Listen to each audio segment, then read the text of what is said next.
Bonjour à tous, nous nous retrouvons sur le logiciel SAP Business Object pour vous montrer comment créer des classes, des objets, des dimensions et des détails.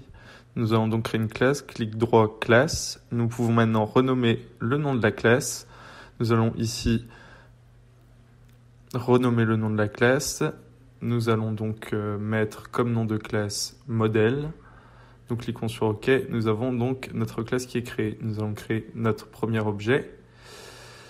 Donc nous allons créer une dimension, une mesure ou un détail. Donc pour ce premier objet, nous allons créer une dimension. Donc nous allons renommer cette dimension. Nous allons l'appeler modèle. Nous allons maintenant choisir le champ qui va être utilisé, qui va être affecté à cette dimension. Nous allons dans la table Dim Product et nous allons choisir le nom du modèle. Nous cliquons sur OK. Nous avons le choix entre différents types, caractère, date, texte long et nombre. Nous allons donc choisir caractère pour cette dimension. Nous cliquons sur OK, nous avons notre premier objet de créer. Nous allons en créer un deuxième qui sera cette fois-ci la couleur des modèles. C'est donc un détail qui est affecté à la dimension modèle. Nous cliquons dessus, nous cliquons sur définition.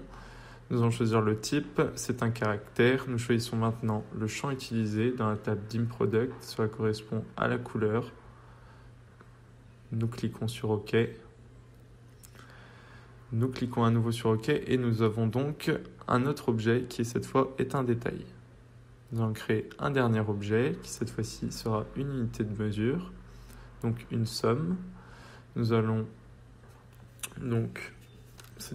Cette unité de mesure correspondra à la somme des coûts de production.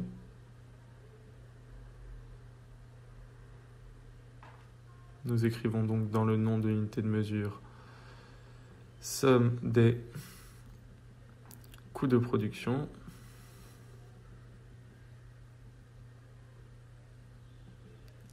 C'est donc un nombre. Nous allons choisir donc le champ dans la table Dim Products qui correspond au coût de production. Nous cliquons sur OK. C'est un nombre. Nous allons dans les propriétés, nous vérifions bien que c'est une mesure, une somme, nous appliquons et nous cliquons sur OK. Nous avons donc maintenant les trois objets qui sont créés, une unité de mesure, une dimension et un détail. Voilà, je vous remercie.